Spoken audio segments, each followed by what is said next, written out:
تو وہ کہتا ہے وہ اللہ کے بندے اور اس کے رسول ہیں، میں گواہی دیتا ہوں کہ اللہ کے سوا کوئی معبود نہیں اور محمد صلی اللہ علیہ وسلم اس کے بندے اور رسول ہیں۔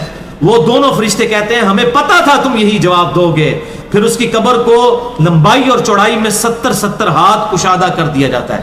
یہ 70 کہتے ہیں کثرت، حد نظر تک کشادہ کر دیا جاتا ہے۔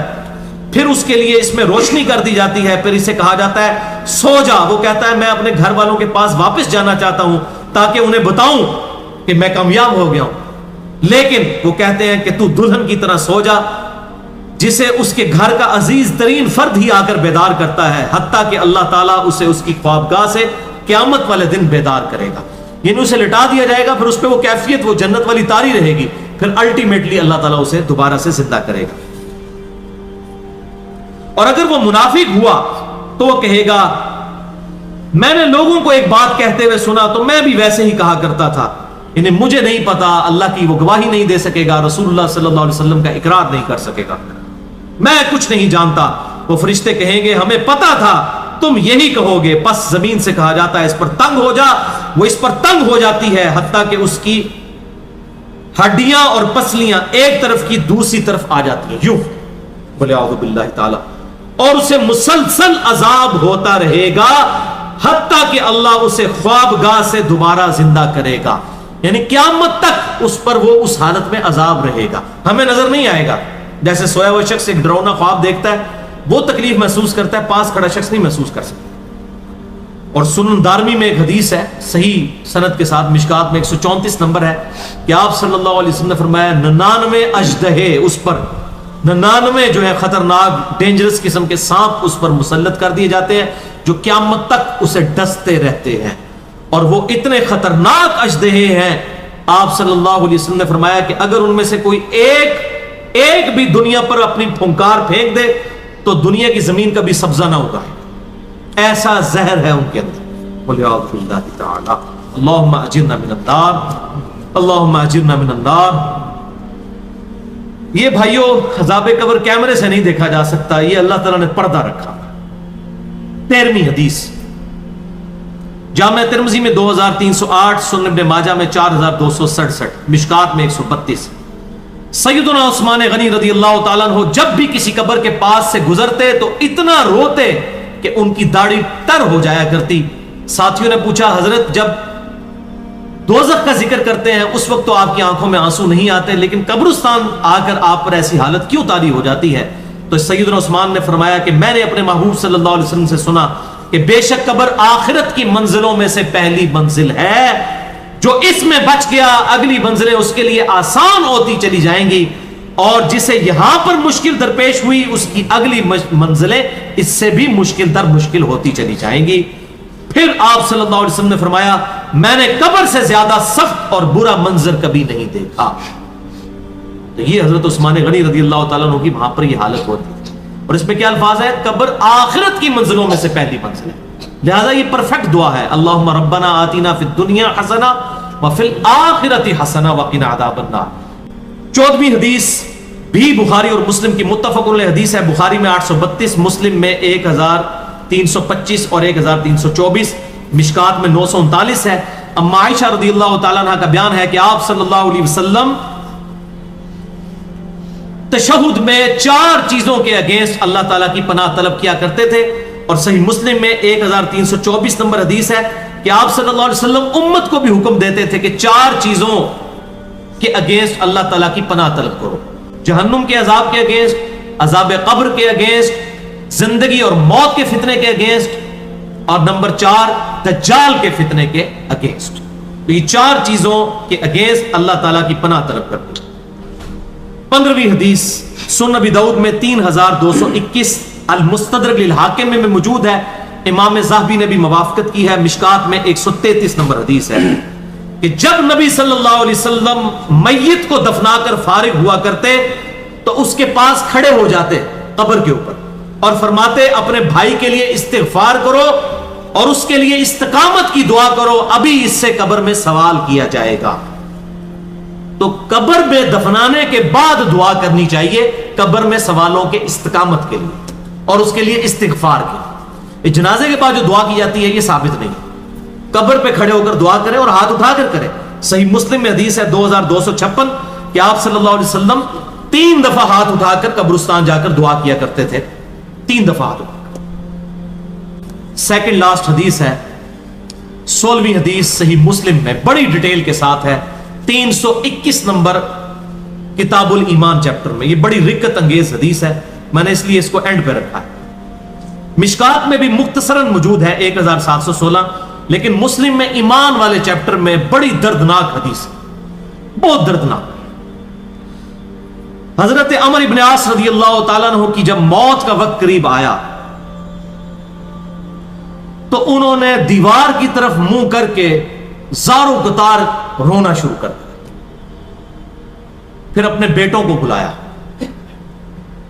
اب موت کے وقت باپ کی حالت دیکھ کے ان بیٹوں پر کیا کیفیت ہو, تو ان بیٹوں نے حضرت عمر ابن عاص کو تسلی دی کہ ابا جان